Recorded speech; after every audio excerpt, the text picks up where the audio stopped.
mais uma vez aqui, dando seguimento à campanha Outubro Rosa desse ano, trazendo mais uma paciente para dividir com a gente a experiência que ela teve com relação ao diagnóstico e ao tratamento do câncer.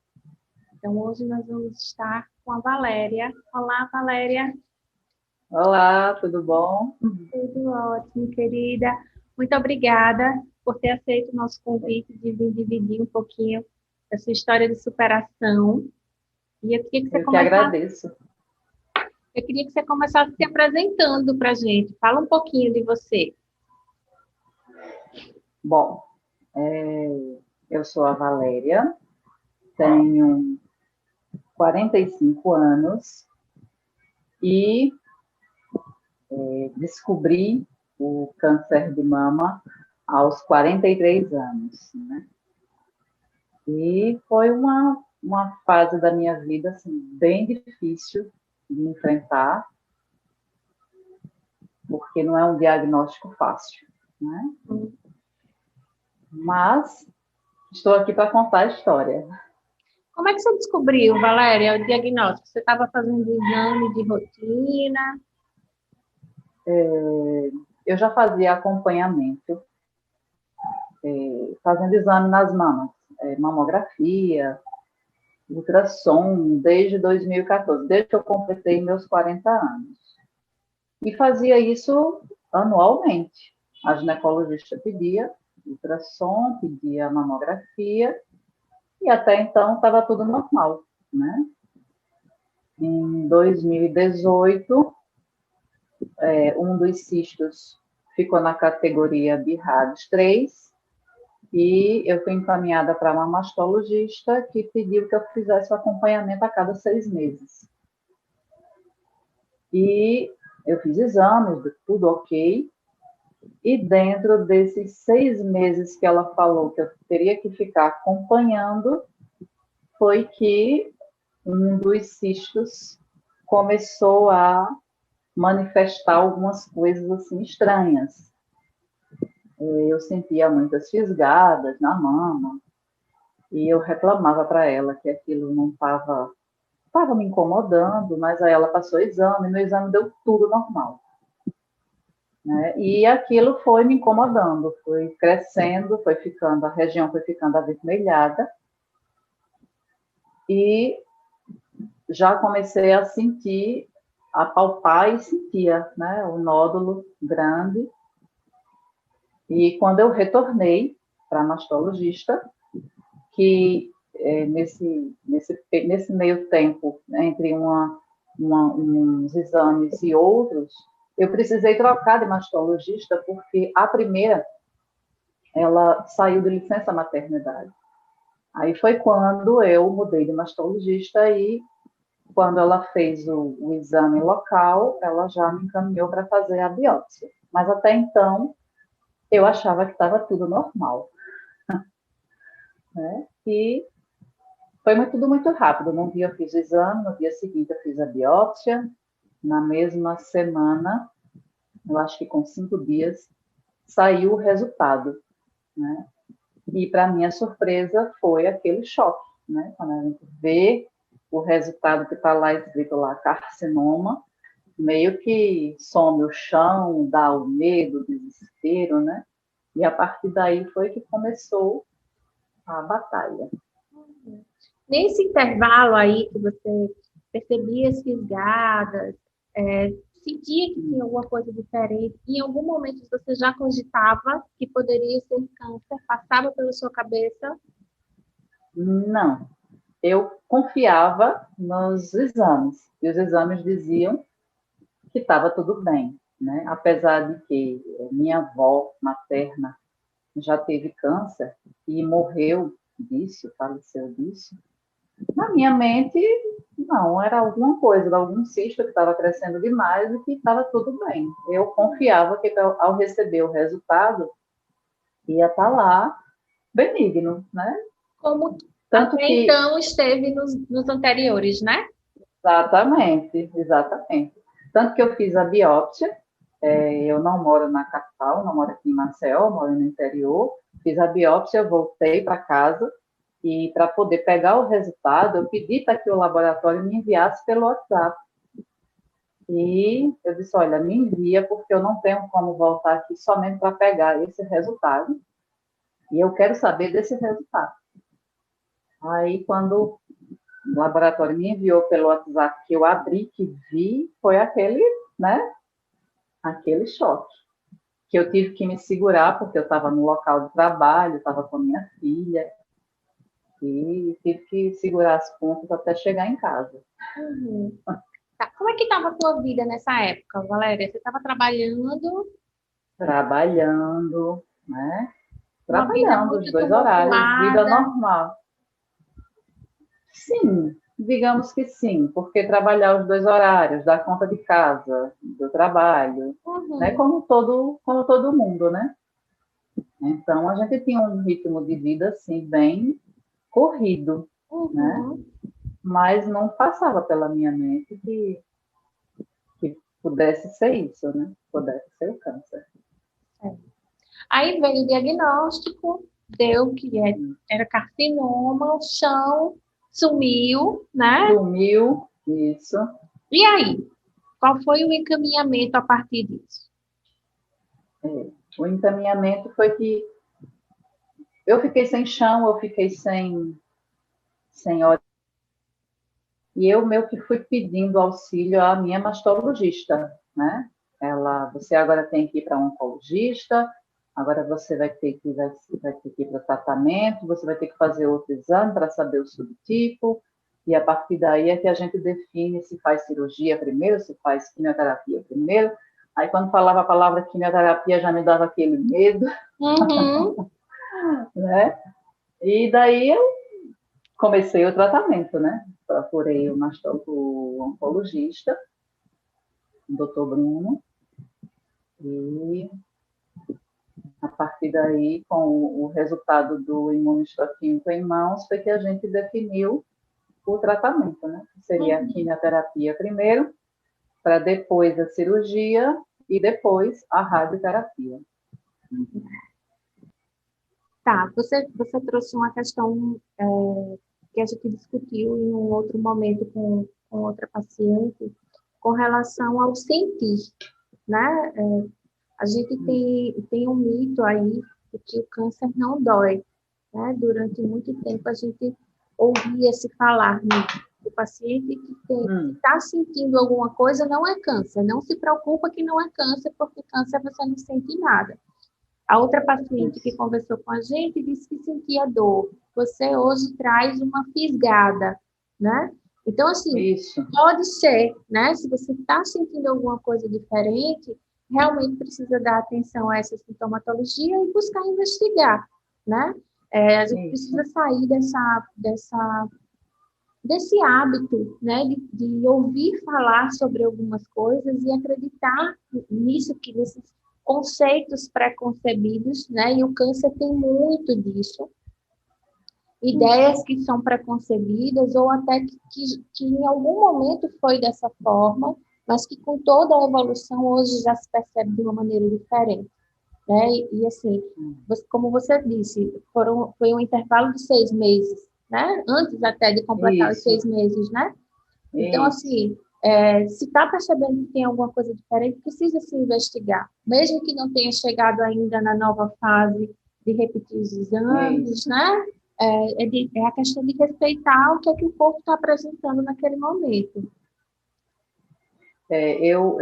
Quando eu sentia as fisgadas e questionava para a primeira mastologista, eu dizia, mas eu sinto umas fisgadas, umas dorzinhas, uma fisgadinha bem fininha nessa região, uma região, né, que surgiu. E ela dizia, não, mas isso não é normal, não é para doer. Deve ser alguma inflamação na região. Mas vamos passar os exames. Aí eu fiz ressonância magnética, fiz mamografia, tudo normal, tudo Uhum, normal. uhum, E foi desse período de uma para outra, dentro desse intervalo de 6, eu acho que passou um pouquinho de 6 meses. Eu acho que chegou a uns 7 meses. De 6 para 7 meses foi que né, Ele cresceu e foi que incomodou mais e doía mais, e, enfim, foi Uhum, daí que surgiu mesmo, né? uhum. E os exames foram conclusivos, chegaram ao diagnóstico de câncer. Tá. É importante a gente ressaltar essa questão também de que quando se está investigando, não é um único exame que se é realizado, né? Muitas vezes a Isso, gente se limita, é, a gente fala muito do autoexame, né? O autoexame é super importante que a gente faça, que a gente tenha esse hábito, até para conhecer o nosso corpo, mas ele não pode ser o exame determinante, né? Porque para você começar a isso, palpar, né, o tumor, ele já está um pouco maior, né? Então, é isso, ideal que a gente busque exatamente, fazer os exames de imagem, porque os exames de imagem conseguem exatamente, captar no tamanho menor. Da mesma forma que você fez os exames de imagem e ainda assim não captou, né? É, isso, e aí tem os exames que são complementares. Se existem uma queixa, né, a importância de você estar no acompanhamento médico é exatamente essa. Vai se investigar, exatamente. né? Então, foi lá no exame de imagem e não viu nada, investiga-se de outras formas, até se chegar, se tiver que se chegar a algum diagnóstico, né? Exatamente. Valéria, e aí veio, você disse também que quando veio a ideia da quimioterapia, veio o susto, né? O Outro susto, é. susto. O que é que passava na sua cabeça com relação à quimio? Quais eram as ideias que A você gente já não, tinha? a gente não vivencia no dia a dia essas coisas, né? O dia a dia, os que não vivenciam essa doença, é de vários tabus. Uhum, Quimioterapia é um tabu, a doença é um tabu, porque se você tem câncer, você vai morrer. Se você tem quimioterapia, você vai sofrer, você vai vomitar, você vai passar mal, você vai engordar, você vai ficar mal, muito mal. Então, a gente termina absorvendo esses pré-conceitos que as pessoas têm e que a gente termina, né, agarrando isso, absorve isso, né? absorve isso, né? E a gente chega assim, entra no consultório. Eu lembro que quando eu entrei no consultório a primeira vez, eu já vi aquelas pessoas de cabelo curtinho, carecas, e eu, meu Deus, aquilo para mim foi um impacto, né? Meu Deus. E eu toda assim, tensa, nervosa. A primeira consulta também com o doutor Bruno, também muito nervosa, muito tensa, porque até então eu não tinha as informações, né? Eu não tinha, eu não sabia que subtipo, eu não sabia que tratamento, não sabia como seria, eu não sabia como seriam as reações da quimioterapia, se eu teria. Foi aí que eu fui começando a receber essas informações de que cada organismo reage de uma forma, que eu poderia não ter nenhuma reação ou que eu poderia ter, tudo dependeria, né? Então, até a gente ter essas informações, tudo é sombrio, tudo é nebuloso, tudo é assustador, né? Então, acho que faz parte mesmo, assim, do processo, né?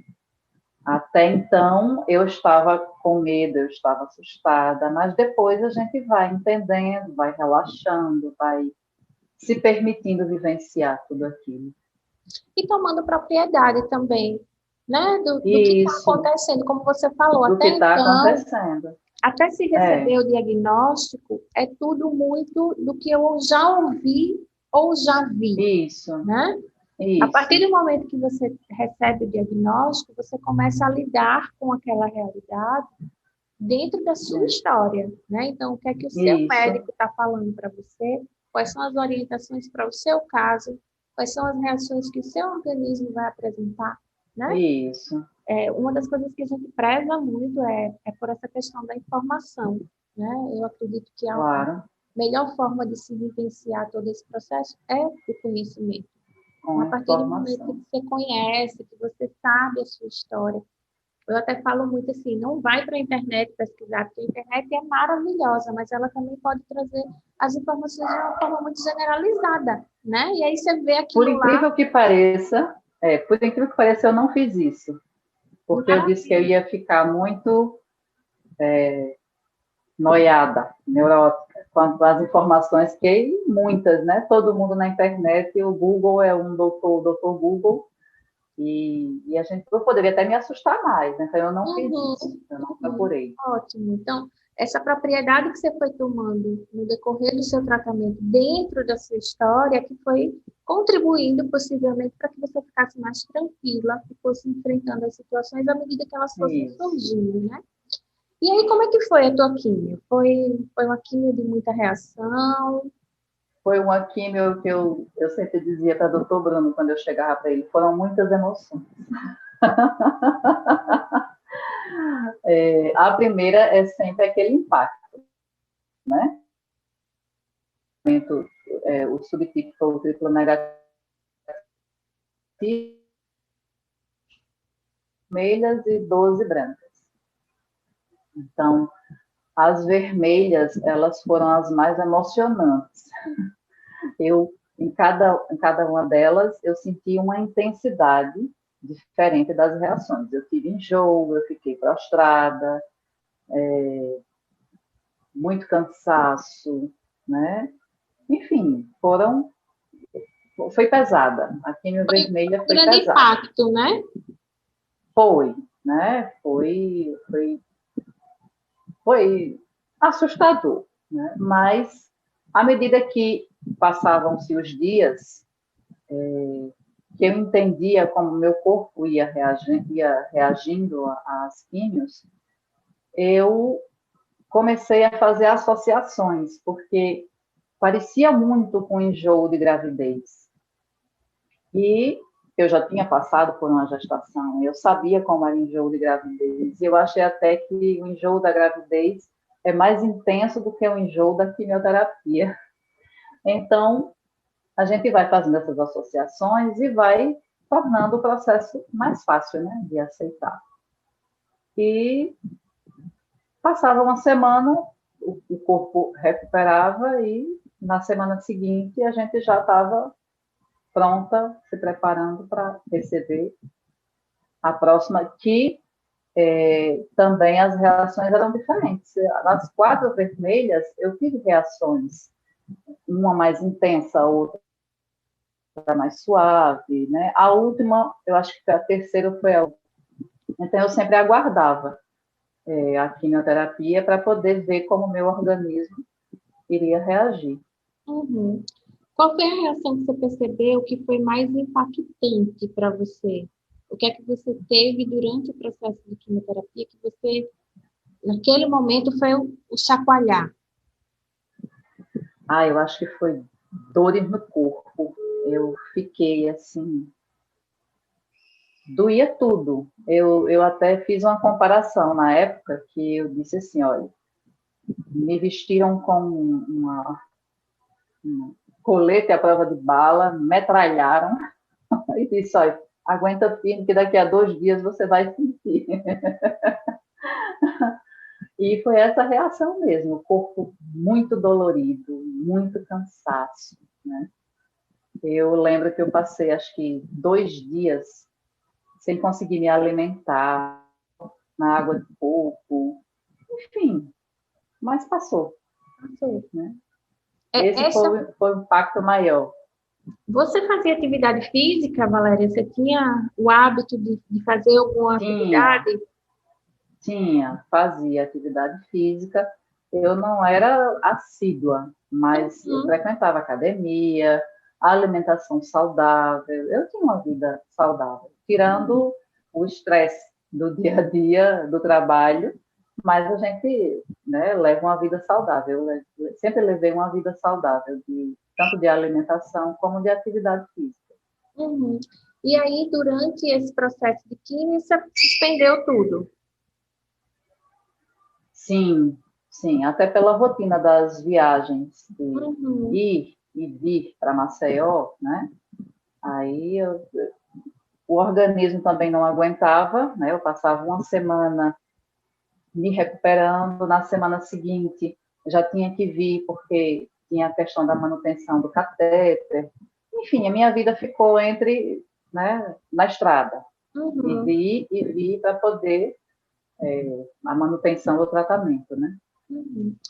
Isso que você falou de conhecer o corpo, né, durante as reações, o período de reação, é algo muito importante também para você não se cobrar além do que você pode oferecer, Isso, né? Então, isso, reconhecer que nesse período de aí, uma semana é o período que você vai estar se recuperando, né? isso, Faz toda a diferença para que você, nesse intervalo, consiga compreender até os seus limites, né?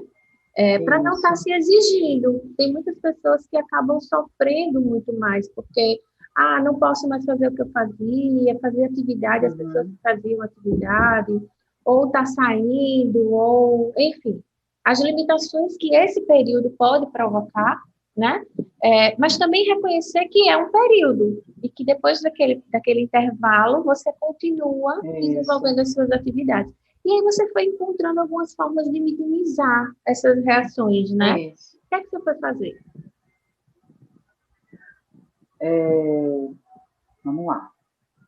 Eu procurava ajustar a alimentação, né? Hum, Eu não me cobrava muito na questão da alimentação. O que meu organismo aceitava, eu me alimentava. Então, eu não me cobrava se era pão, ou se era arroz, ou se era só macarrão, né? Eu procurava aceitar aquilo que meu organismo pedia naquele momento.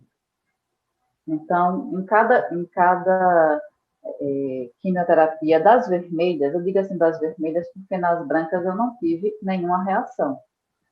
Eu só tive sonolência, né, no dia da aplicação, mas nos dias seguintes eu não tinha nada. Então, na vermelha foi a quimio mais pesada, que eu digo assim, né? Foi a quimio que mais me deu reação. Então, nessas aí eu procurava descansar, me alimentar com aquilo que meu organismo aceitava, seja água de coco, seja uma alimentação mais leve, um arroz branco com carne, com alguma fonte de proteína, né? E relaxar, descansar a mente. Eu procurei assistir TV, né? Não me cobrar. Eu tentei fazer dessa forma. uhum, ok.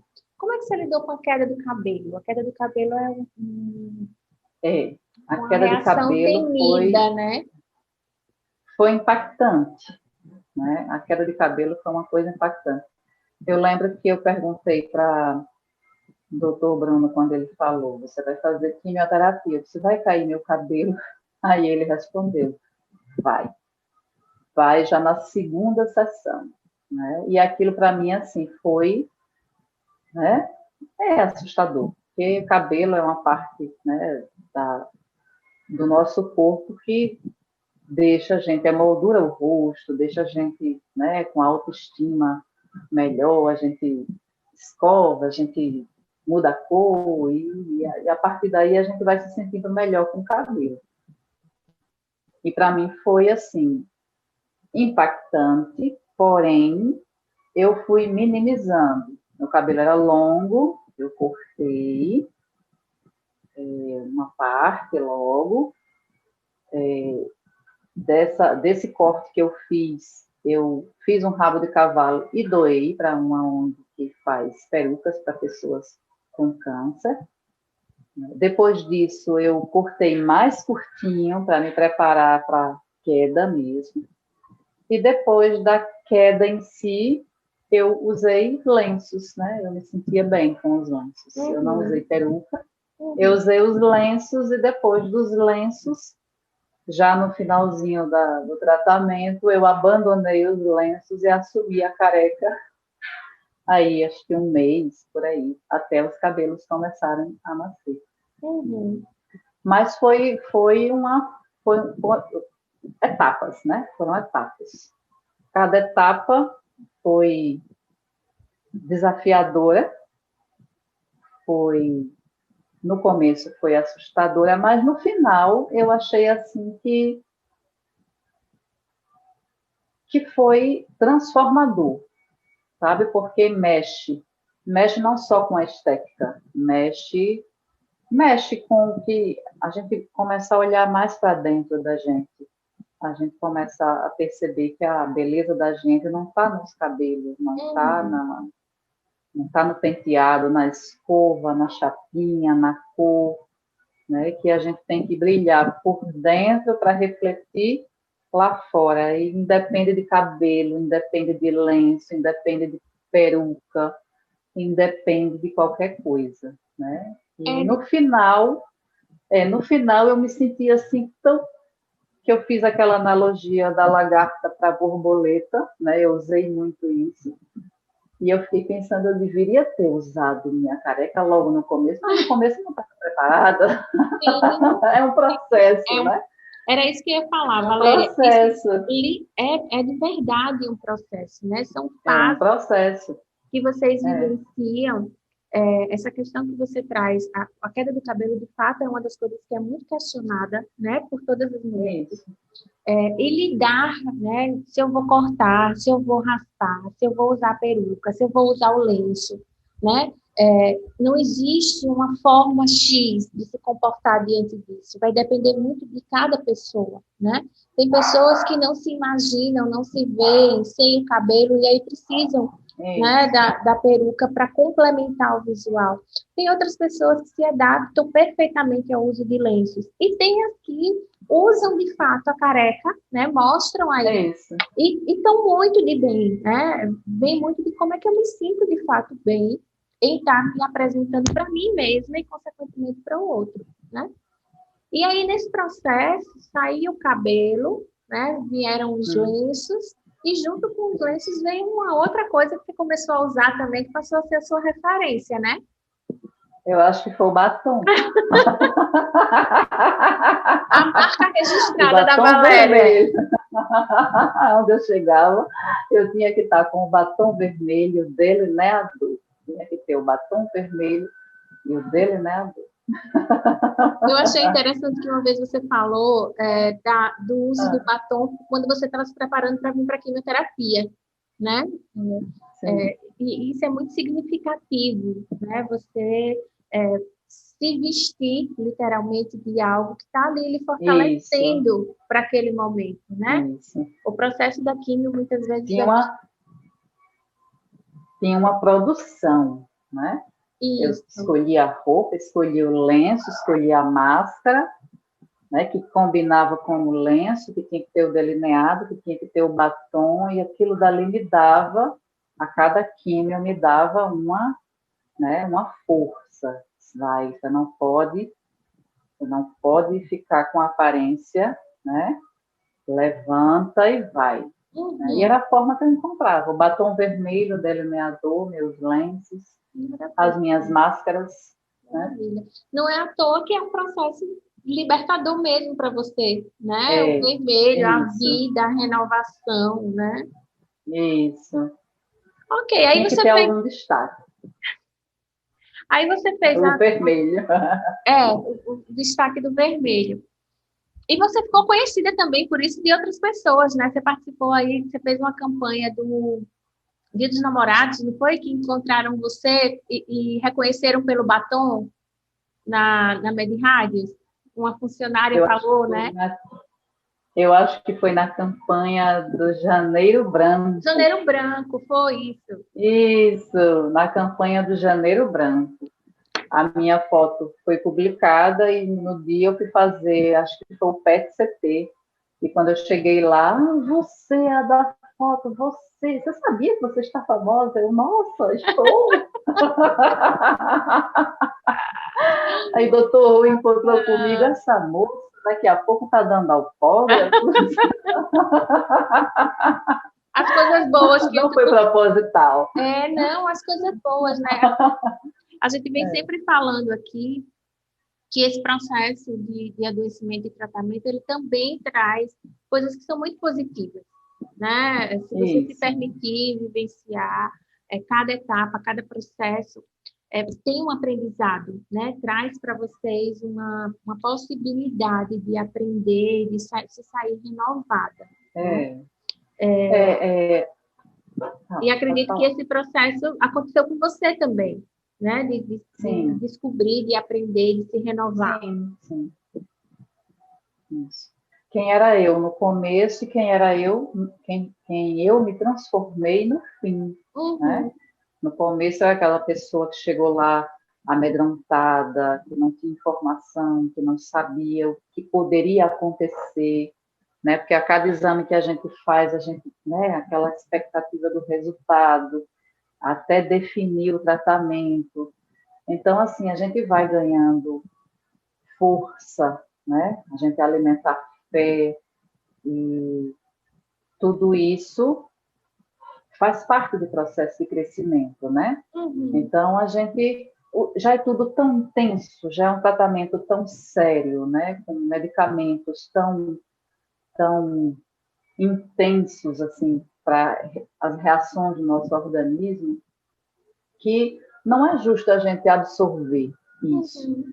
né? Então, a gente tenta ver o lado mais leve. Qual é o lado mais leve? Ah, se arruma, vai bonita, coloca um lenço, coloca um sorriso, coloca um batom, né? Toma o remédio do enjoo, toma água de coco,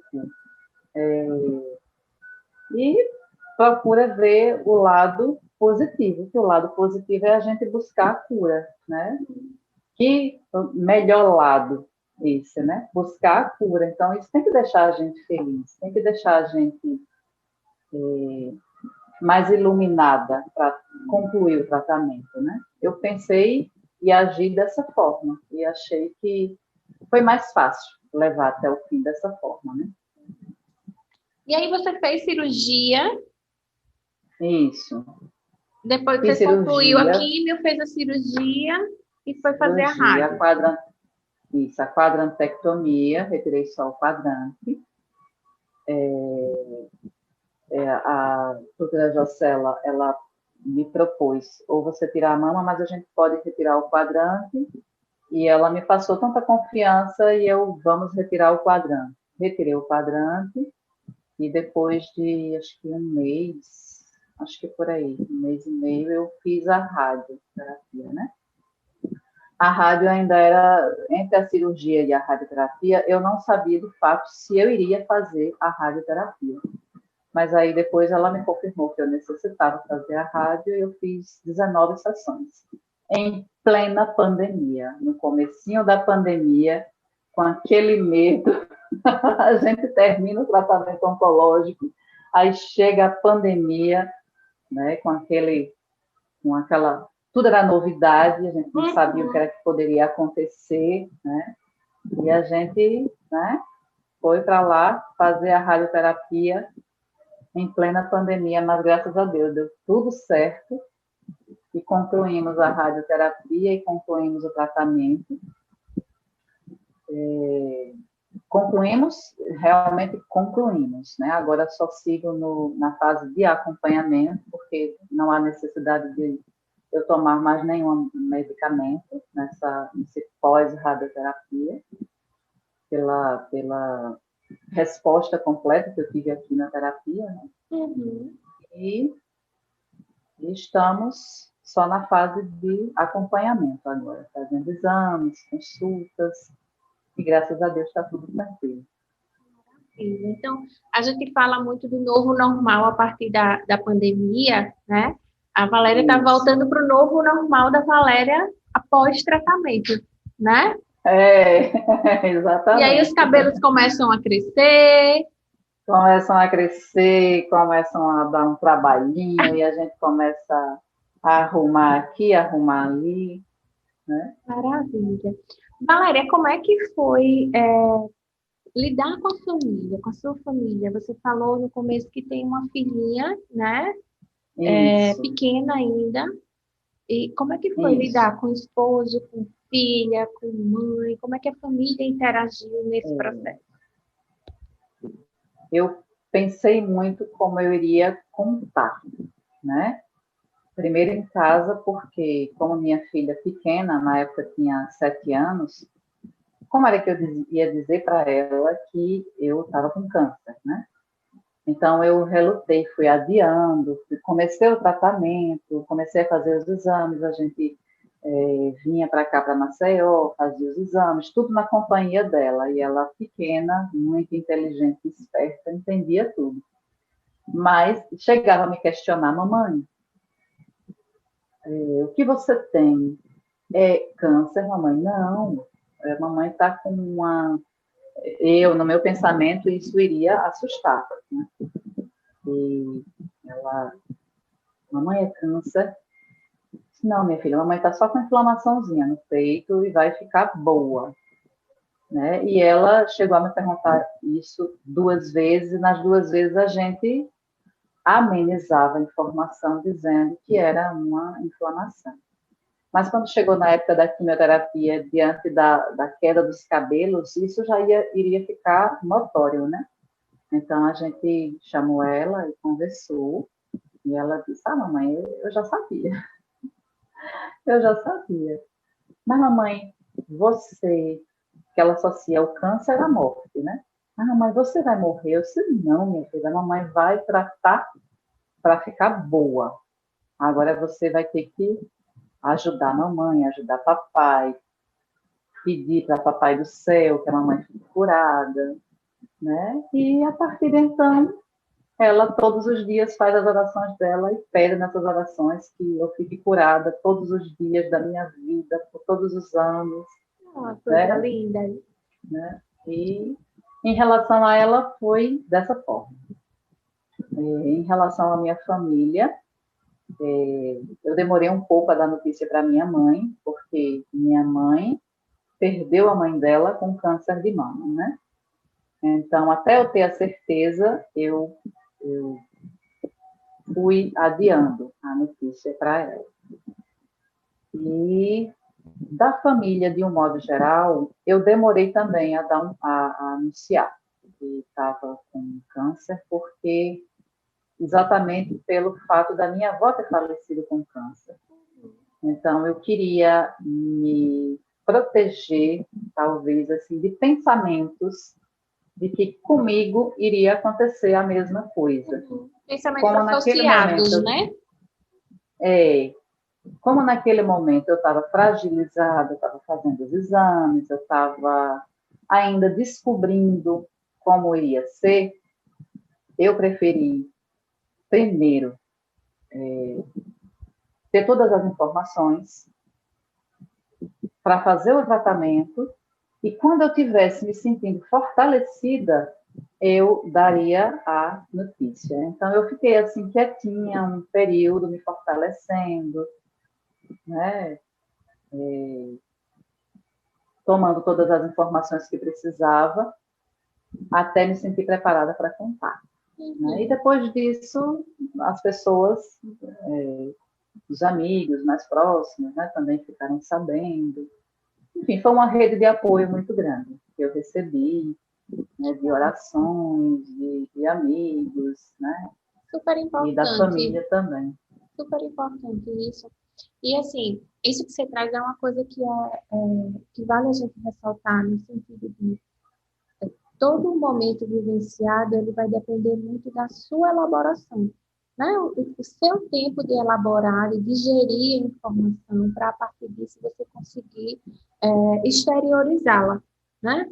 Com certeza, se você está fragilizada ainda, né, e passa a informação para o outro, toda e qualquer fala desse outro pode deixar você mais ainda fragilizada. E afetar, né? Exatamente. Quando você está preparada, quando você, foi o que você falou, colhe as informações, sabe o que vai acontecer com você, sabe os caminhos que você vai seguir, isso já lhe dá um novo fôlego para você poder partilhar com o outro, né? Exatamente. E, de fato, ser para esse outro um reflexo, né? Ó, eu estou segura, estou confiante, vai dar certo, vamos lá, né?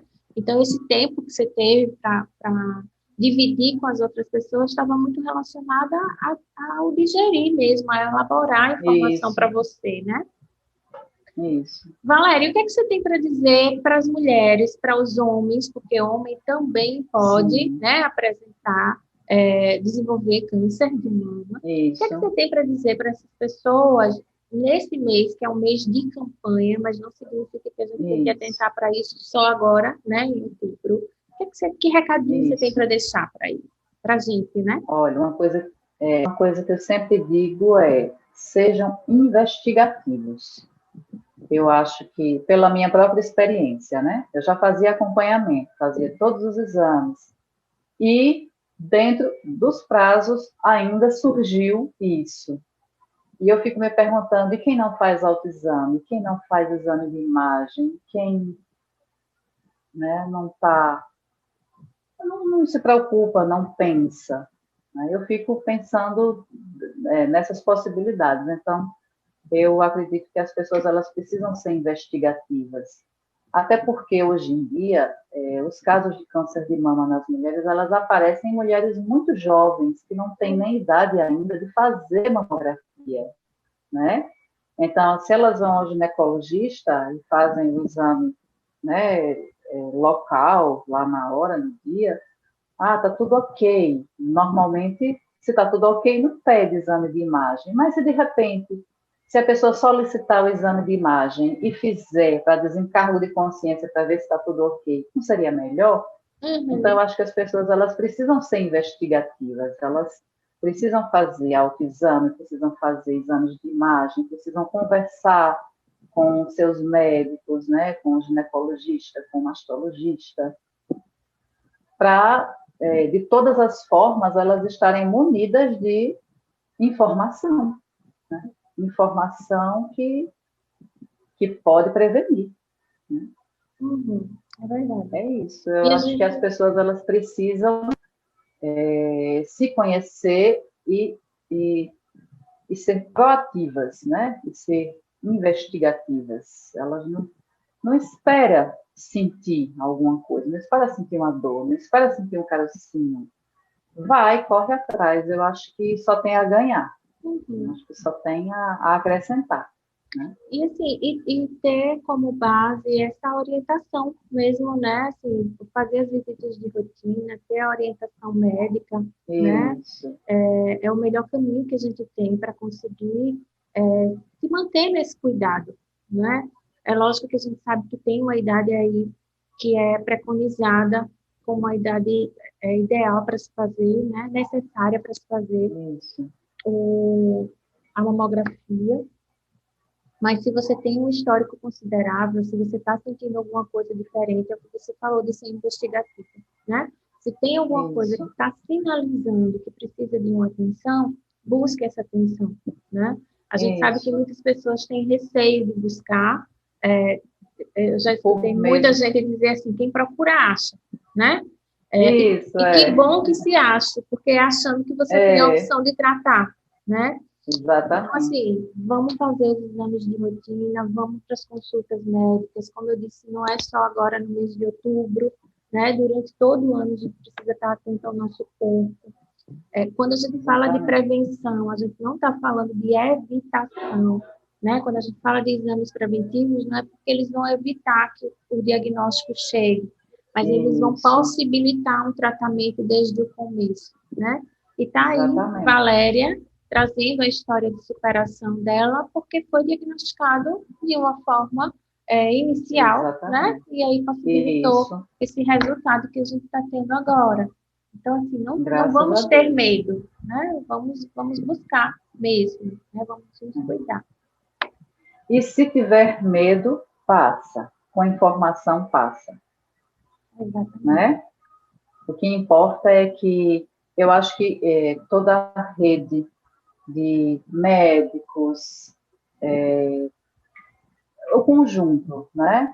Os médicos, a equipe multi, você, a nutricionista, Cíntia, a fisioterapeuta, os atendentes da Medirádios, né? A equipe de enfermagem, os técnicos, toda a equipe também colabora muito, sabe? Muito, tem um papel assim importantíssimo, porque a forma como a gente é recebido, como a gente é bem tratado, como a gente é acolhido, né, faz total diferença. Né? A gente chega assustado e sai transbordando. Maravilha, que bom, Valéria. Eu agradeço muito, sabe, de ter me tratado na Medirádios, por todo o tratamento que eu recebi, não só tratamento medicamentoso, mas o tratamento pessoal, tratamento, né, de carinho, de ser bem recebida sempre. Agradeço muito. Que bom. Nós agradecemos também a confiança, agradecemos esse espaço, né, que você permitia que nós tomássemos, né, esse tempo que você teve, se dedicou para vir aqui para contar a sua história, para contar como é que você vivenciou esse processo. Dizer que a gente está muito feliz em ver a sua recuperação, né, em ver essa borboleta, né, que hoje está transformada. E desejar sempre tudo de melhor para você. Muito obrigada por esse momento, viu? Eu que agradeço, agradeço a toda a equipe e é isso. Ok, amor. Muito Grande obrigada. beijo. Fica com Beijo. Deus. Você também.